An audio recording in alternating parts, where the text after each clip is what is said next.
What happens when a Hollywood icon tells a sitting congresswoman that she doesn't belong?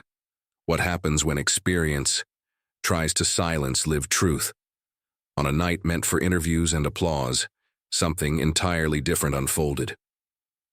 This wasn't a script. This wasn't rehearsed. It was real, and it changed everything.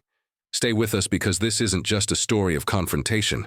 It's a story of clarity, courage, and what happens when the underestimated refuse to stay quiet. The lights in the studio were blinding, but Jasmine Crockett didn't blink. Backstage at American Voice, the 43-year-old congresswoman stood still, hands clasped, expression calm. On the monitors in front of her, the crowd was already roaring. For him, Liam Neeson, the 72-year-old legend, Hollywood royalty, the man whose voice could silence villains, and now entire audiences.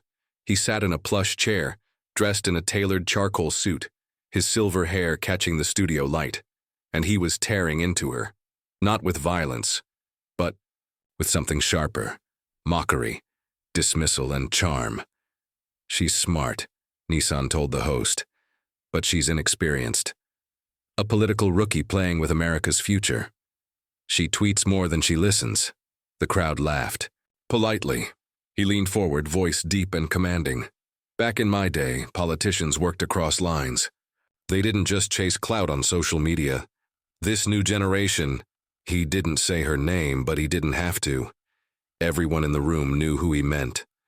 The host nodded, the audience clapped, and Crockett stood behind the curtain, watching it all unfold. A makeup artist dabbed at her cheekbone. "You okay?" they whispered. Crockett didn't answer immediately. Then, "I've faced worse." The producer turned to her. "You're on in 30.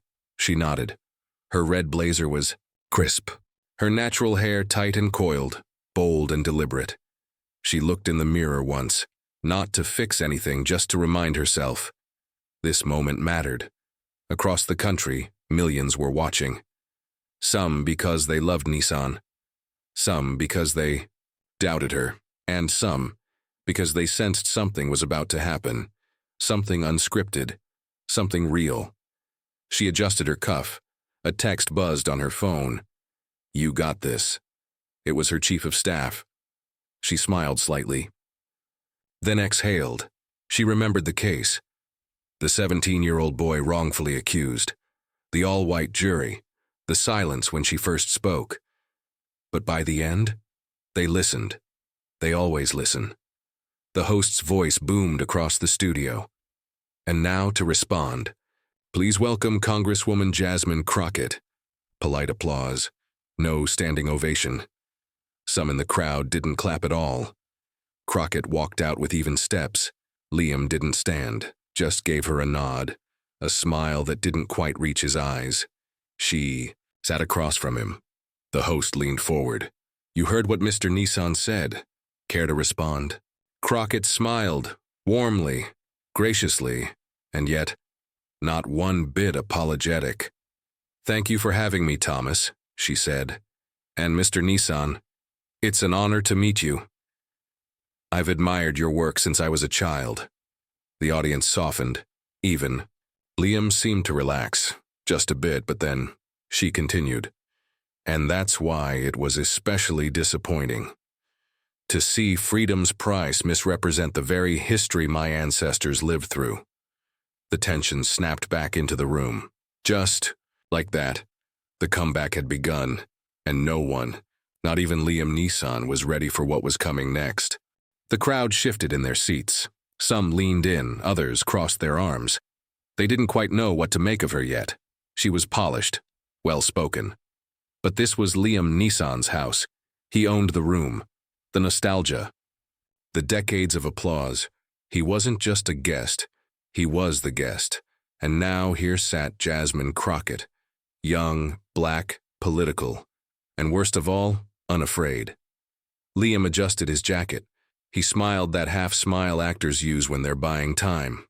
"Meant no disrespect, Congresswoman," he said. "But film is art. It's not a textbook. We use narrative to connect with people, to tell deeper truths." Crockett nodded politely. I understand storytelling quite well, she said. Before Congress, I practiced law, in courtrooms where the stories we told determined whether someone kept their freedom or lost their life. The room hushed. This wasn't just about film anymore. The stories we tell matter, she continued, especially when they shape how people remember history. Murmurs from the back row. Liam leaned forward, voice calm, firm. You're proving my point, he said. You're politicizing art. Some things should transcend politics. Crockett raised an eyebrow. Like historical accuracy? Liam blinked. Like art, he said. I've been creating it longer than you've been. In office. There it was. Experience the old weapon. The subtle blade meant to cut without drawing blood. The crowd chuckled nervously. Some nodded in agreement.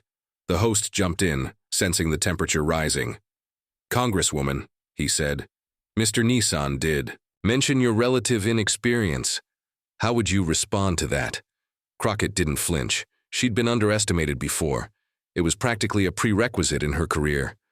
Experience is valuable, she said, but the right kind of experience matters more than years. She turned directly to Liam. In Freedom's Price, there's a scene. Your character, General Williams, frees a group of enslaved people. They thank him. They praise him. They all but worship him. Did you know that? Scene never happened? Liam shifted, his expression tightened. The screenwriters took creative liberties, he said. Yes, Crockett replied, calm and clear. But those liberties rewrote reality. They erased pain. They flattened struggle. And they replaced it with comfort. A few people in the audience leaned forward. Others glanced at one another. Something was shifting. This isn't personal, Mr. Nissan, she said. You're a talented actor.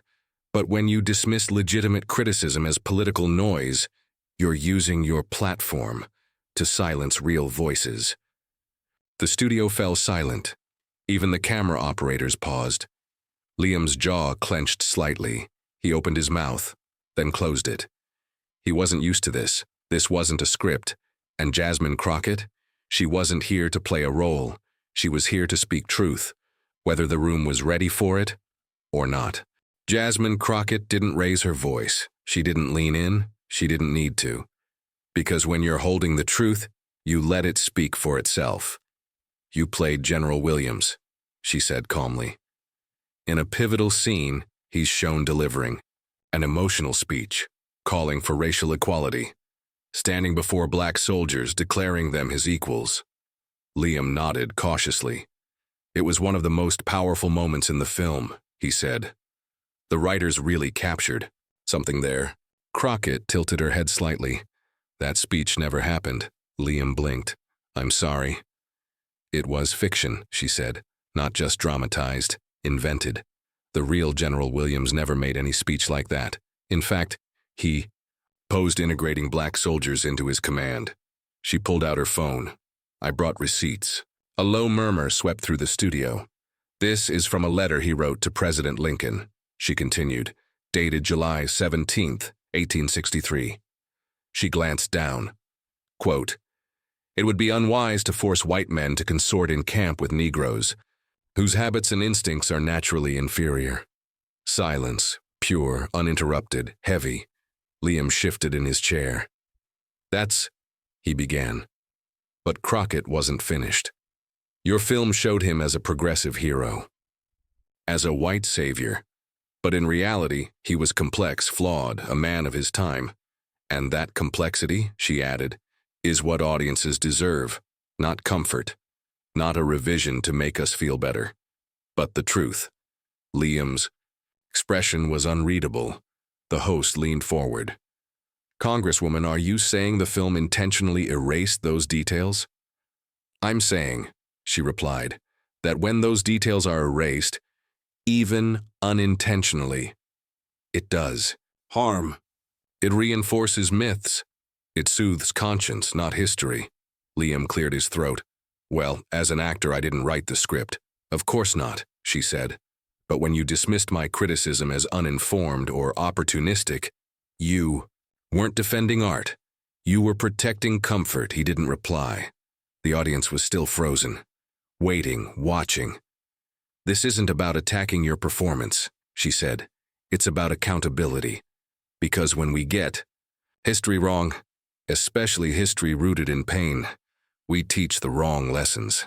And we let people off the hook for things they shouldn't forget. Liam sat back, his signature presence, the steel behind his voice, felt less like authority now and more like armor that wasn't working anymore. You came here to defend a character, she said finally. I came here to defend the people that character was built on.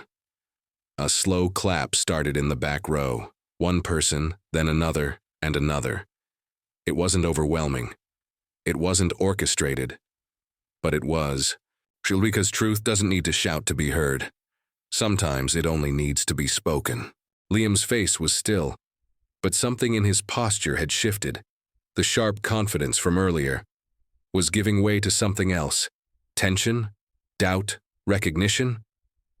Jasmine Crockett didn't press. She paused. Let the silence speak first. Then she leaned, slightly forward. Her voice softened, but it didn't lose its edge. You said I was playing political games, she began. That I lacked experience. That I was chasing clout. She paused again. And I get it. I don't look like the politicians you grew up watching. I don't carry decades of film credits or a Hollywood legacy. I carry something else. Her tone deepened.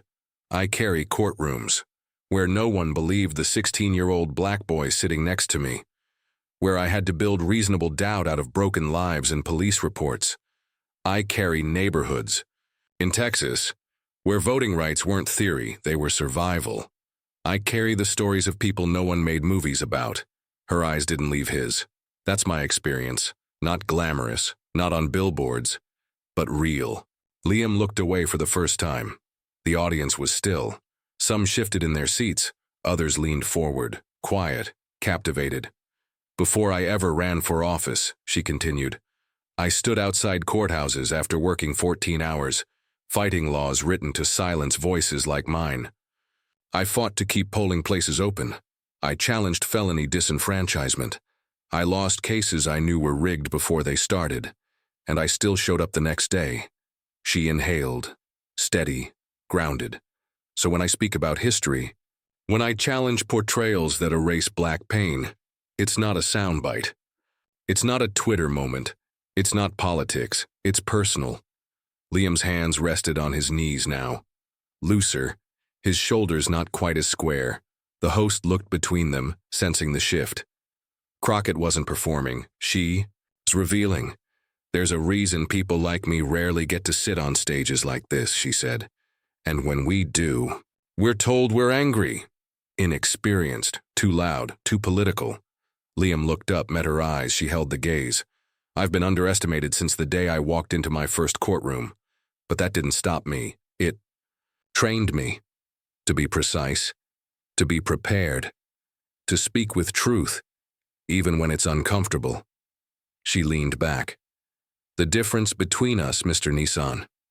You played a man who gave speeches about equality. I've lived a life trying to make those speeches matter. Another pause. Then a single clap.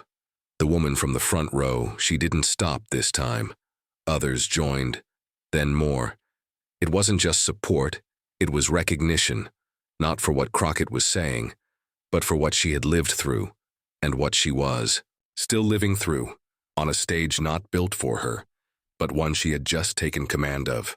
The air in the studio had changed, not just quiet, dense, heavy, the kind of silence that doesn't just fall, it builds. Jasmine Crockett sat still, composed, but her eyes carried something new, a weight, a decision. She took a slow breath, then said it. Before. This interview, she began, your team made a special request to our producers to not mention something from 2019. The host blinked. Liam shifted in his chair, uncomfortable, uneasy. Crockett continued. I agreed. I honored that request. But now I have to ask, did you? Liam's jaw tensed. The host leaned in. What are you referring to, Congresswoman? Crockett turned to face the audience. Not dramatic, just direct. 4 years ago, she said, Mr. Nissan gave an interview. He spoke about wanting to kill a black man. Any black man, after a friend of his had been assaulted by someone who happened to be black. Gasps. 1 or 2. Mostly silence. Nissan's eyes dropped. I remember the apology, Crockett said. I read it. You said it was shameful. You said you were sorry. You said you had learned. She looked back at him. I believed you. Because I believe in growth. But then I sat backstage tonight, and I heard you call me inexperienced. I heard you suggest I was attacking you for attention. I heard you frame my criticism of a racially inaccurate film as a political stunt. So now I have to ask, did you learn, or did you just survive the backlash? Nissan's lips parted, but no words came. The host looked stunned. The crowd was frozen. Crockett didn't raise her voice. She didn't need to. This isn't about dragging you, she said. It's about the pattern. You ask for grace when you're called out, but offer none when others call you in. She looked away for a beat, then back. I've never wanted to cancel you. I wanted to be heard. Because when we dismiss real concerns as overreaction, when we reduce lived trauma to political noise, we repeat the very harm we claim to regret. Nissan finally spoke. Low measured. That's not fair. You're connecting 2 separate things. Crockett nodded. I dream because they are connected, because they both speak to a blind spot, not about race alone, but about who gets to be seen as credible, as experienced, as worthy of being taken seriously. Nissan's voice cracked. I admitted I was wrong back then. Crockett held up a hand. I respect that. But accountability isn't a press release. It's how you show up when no one's forcing you to. The audience sat in stunned stillness. Some looked at Liam, some looked at her, but no one moved, no one whispered. It wasn't entertainment anymore. It was truth. Live, unedited, uncomfortable, and impossible to ignore. Liam Nissan sat motionless. For the first time that night, he didn't look like a legend. He looked like a man trying to reconcile with himself, and the audience could feel it. The electricity of confrontation had shifted. Now it was reflection. Jasmine. Crockett leaned back slightly. She wasn't pressing, she wasn't attacking.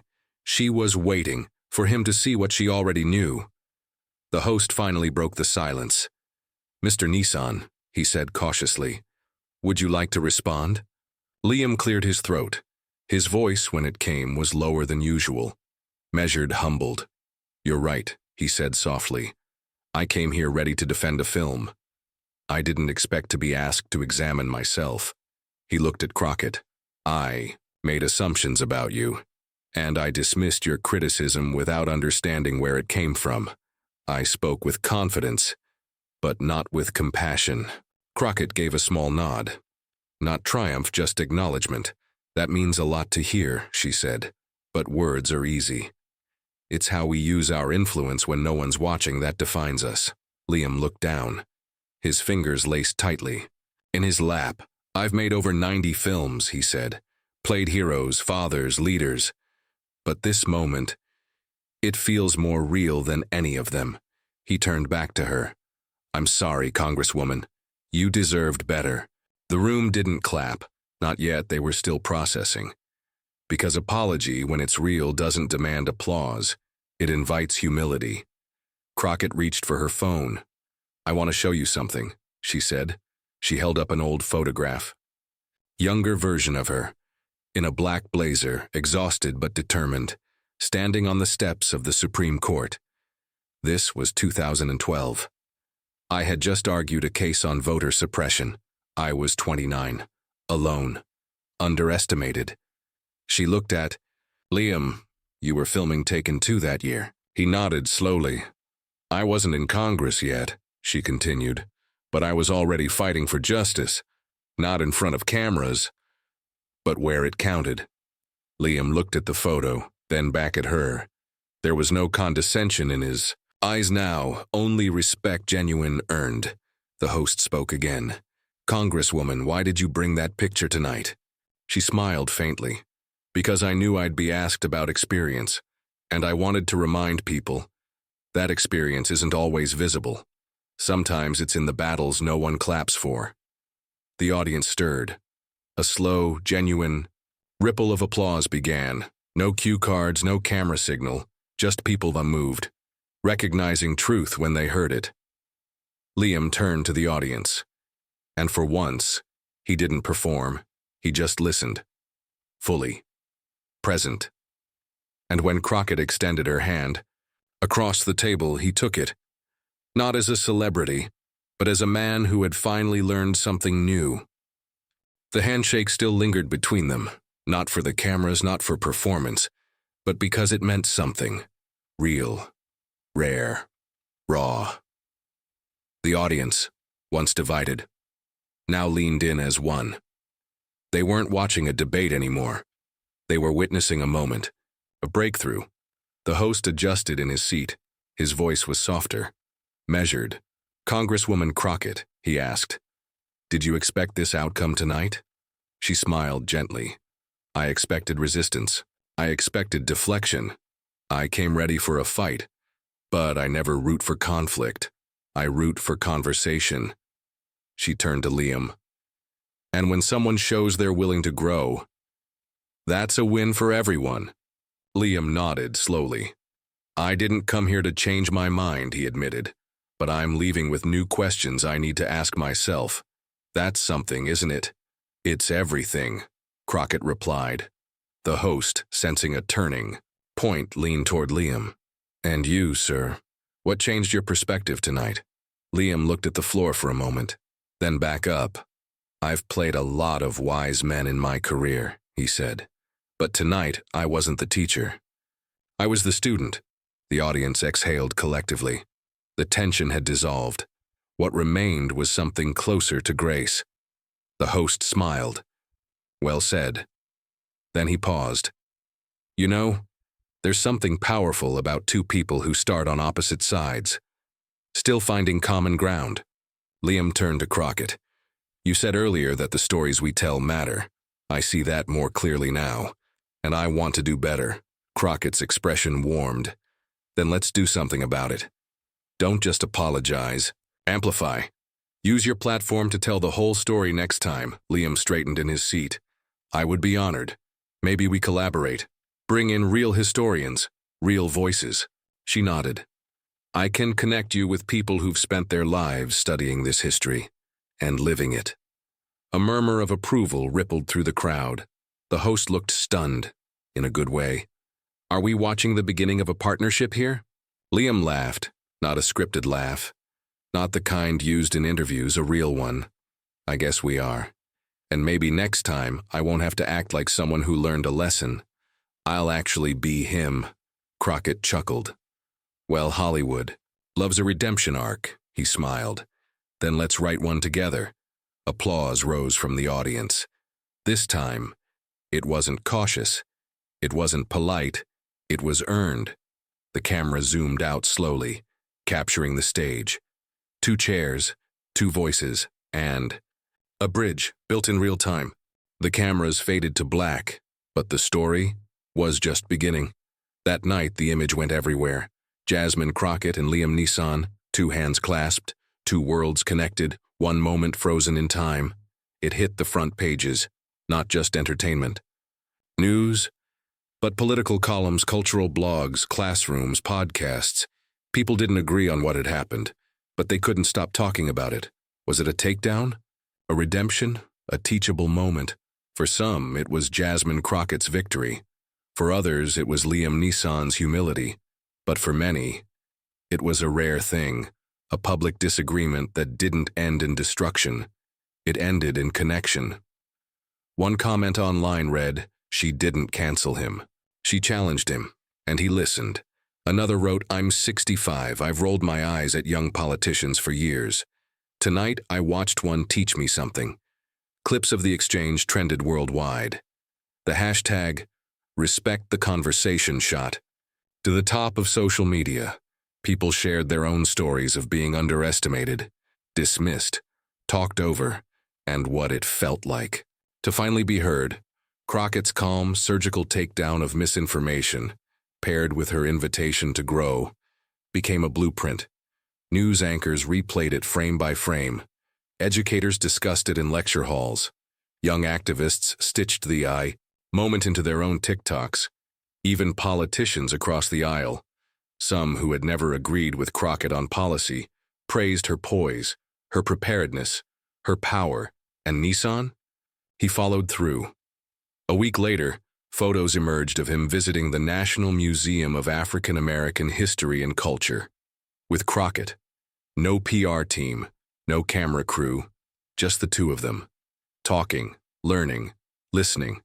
A month after that, he announced a new film project, this time co-written with historians and advised by descendants of the very people his last film had misrepresented.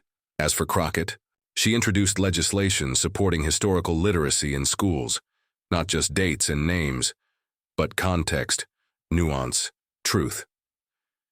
When a talk show later asked her if she was proud of the takedown, she shook her head. It wasn't a takedown, she said. It was a breakthrough. And that became the quote, the one that stuck, that echoed, because in a world that celebrates outrage, she had modeled something else. Accountability, clarity, grace under fire. And when asked how she kept her composure that night, she said simply, because. The goal was never to embarrass him. It was to be heard. And she was, loud and clear, by the end. Even Liam Neeson knew it, and so did America. They expected her to shrink. She didn't. They expected him to deflect. But instead, he listened. And in that listening, something shifted. Not just between two people, but in the hearts of everyone watching. Because we've all been there. Dismissed. Talked, underestimated. And Jasmine Crockett didn't just speak for herself that night. She spoke for all of us. She reminded us that power isn't in the volume of your voice. It's in the weight of your truth. And Liam Nissan, he showed us something. Just as rare, that humility when it's real can be just as powerful as a comeback. So if this story stirred something in you, let it stay, let it grow, share it. Comment your story. Because someone out there needs to hear it, and maybe, just maybe, if we listened more and shouted less, we'd learn that even the toughest conversations can lead to connection, not cancellation, not chaos, but change. Thanks for watching. And remember, the most powerful response is not revenge, it's truth, spoken with grace and lived with courage.